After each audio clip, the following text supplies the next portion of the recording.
Hi everyone, Damsels in DIY here. We know that this is a crazy time in the world right now and we hope everyone is taking it seriously. In fact, we've been taking it so seriously, we've been social distancing for about 2 years now. But in all seriousness, it's really important that we stay safe and calm in the days ahead. Now, we know there's been lots of trouble with people being able to get their hands on masks, so we've created a design that we've found is really simple and fast way to make one, and we wanted to share it with you. Now we are using cotton and cotton poly blend fabrics to make these masks, and I'm gonna let Harmony take it from here. All right, everyone, I'm gonna quickly try and show you how I am making my masks as fast as possible so that this video doesn't drag out.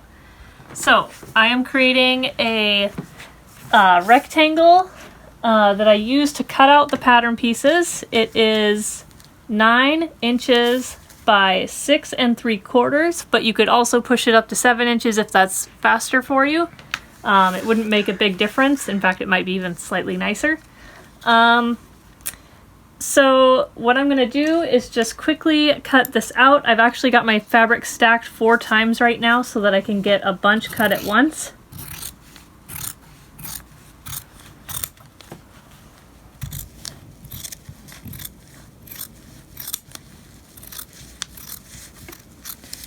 Just hold the rectangle over the top. You can also use one of your fabric rectangles for this process once you have some cut out, if that's easier, and it sticks to the fabric a little nicer too than the paper.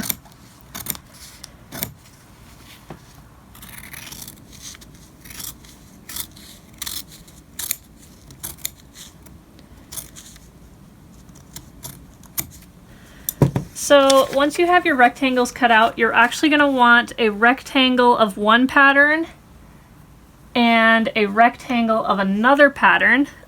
This way the nurses and doctors and whoever else is wearing this mask will be able to see which side is which, so that if they have to put it back on someone's face, they're not putting the wrong side on. So then I'm going to put my pieces together, right sides together and wrong sides out. And we're going to go ahead and take it over to a machine. So I actually have a serger for my process. If you do not have a serger and you only have a sewing machine, you can just do a straight stitch during this process, but I like the serger because it just quickly zips the edges together. But it's the exact same process no matter which machine. You're just going to sew both long sides.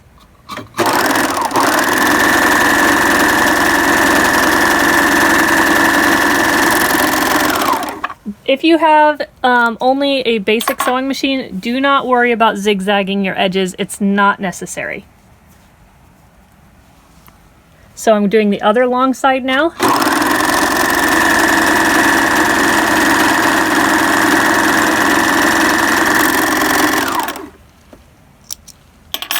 All right, I'm just going to go ahead and snip off the extra tails from the serger. And so now the piece should be sewn on both long edges. So now we're going to flip that inside out, like so. And then I have found that putting a pin in the center of each side makes it slightly easier for getting the next steps done. So I'm going to flip that. Pin in the center of the open side on this side, like so, and then do the exact same thing on the other side.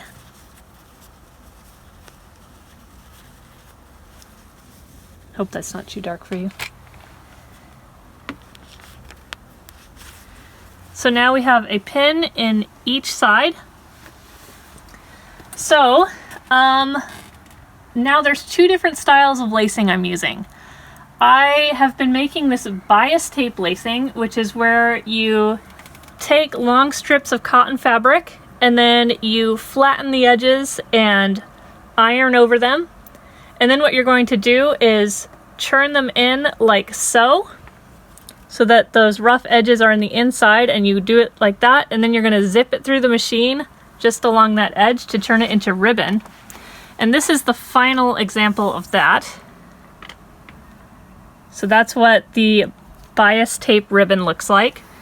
It's a little bit intensive, but I have found that if you are making these masks very specifically for people in hospitals, this is the preferred method they're using. If you are making these masks for people out in the public, this is actually my preferred method. This is like a stretchy kind of gymnastic style material swimsuit. It's absolutely no fray, so if I yank at these edges, no threads are gonna come loose. And the nice thing about this material is it's kind of soft on the head, so it stretches nicely. And it also will not fray, which means you can just cut strips of it out, which will save you a lot of time over things like making bias tape. So if you happen to have stretchy lycra or spandex style materials around the house that are no fray, this is a great alternative, especially if you're making them for people out in the public. The reason I am using this style for the hospitals is because they're probably putting their masks in really hot wash and dry cycles, and this stuff will hold up a lot better in those cycles. So let's go ahead and make a hospital mask since I actually have enough cords created. These pieces are cut to 12 inches. And that's it. So you just cut the long strips down into 12-inch pieces. I'm not refining any of the edges down here. It's not going to be necessary. So now I'm going to go ahead and do my first ribbon, which is going to go in, one is going to go in each corner. So I'm just going to tuck this in about a 1/2 inch. Oh, I don't know if I mentioned that earlier. I am tucking these edges in 1/2 inch. And once I got it tucked in pretty well, I'm just going to go ahead and insert this ribbon. Some people prefer to pin these, but I've found that I've gotten so used to doing this process that it's really easy for me to, much easier and faster for me to knot. So then I'm going to go ahead and stitch over that, trying to stay really close to the edge. I'm going to pull my pin out now from that center area, and I'm going to flip this edge in about a 1/2 inch. Take my next ribbon and insert it right there, and then I'll follow down to that edge.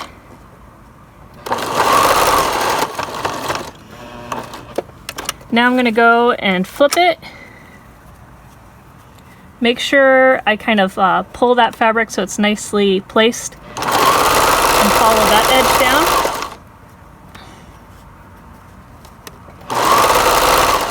And when I get about this far away, I want to leave a little bit of space. I'm going to turn this edge in 1/2 inch.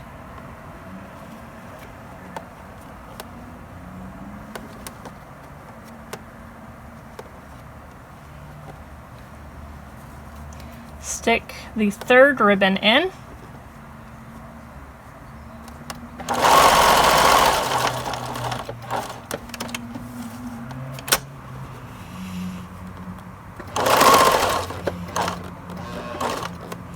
I'm going to pull this last needle out.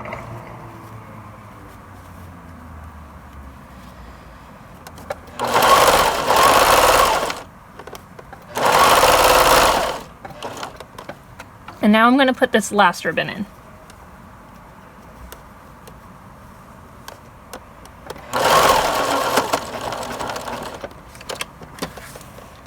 And then finish off this last edge. I find that sometimes pulling the fabric on this side and holding taut makes it so that this edge cleans itself up nicely.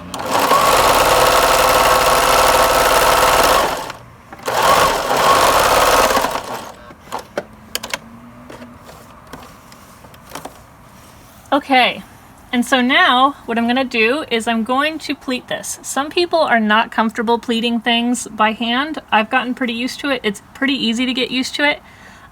If not, though, you can use pins, but this is how I do it. Just kind of estimate, and you'll get better at estimating as you do this. Then I'll pleat in the next third, and I want to create 3 pleats down this stuff. So, and keep them relatively close together. I mean, to be honest, they do not have to be 100% perfect. They'll do the job just fine. And so now I'm gonna clip my fabric in right there and stick it in, and then I just quickly readjust my pleats a little bit until they look nice and flat. And then I go all the way down like I showed you right there, and then I actually reverse and go all the way back over. And that's one finished pleat edge. Now I'm doing it on the other side.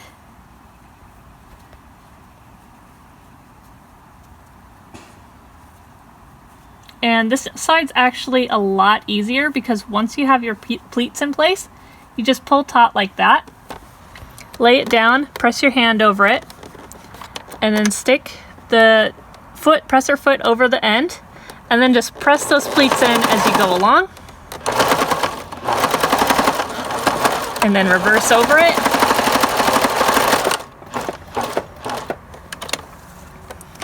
And now you have a finished mask. Just show you. And all you have to do is cut your threads off. So when I'm doing this process, normally each step along the way, I try and get a whole bunch of masks going at once. And I try and process each process at the same time. So the general way I do that is I cut all my fabric pieces out at once and then lay a whole bunch of them together with right sides together and wrong sides out. And then after that, I try and get a whole bunch of ribbon stuff made, whether or not I'm using the Lycra spandex or creating the bias tape ribbon. And then what I do is I put a whole bunch of them through my serger. Again, if you don't have a serger, you can do the same thing with a straight stitch on your machine.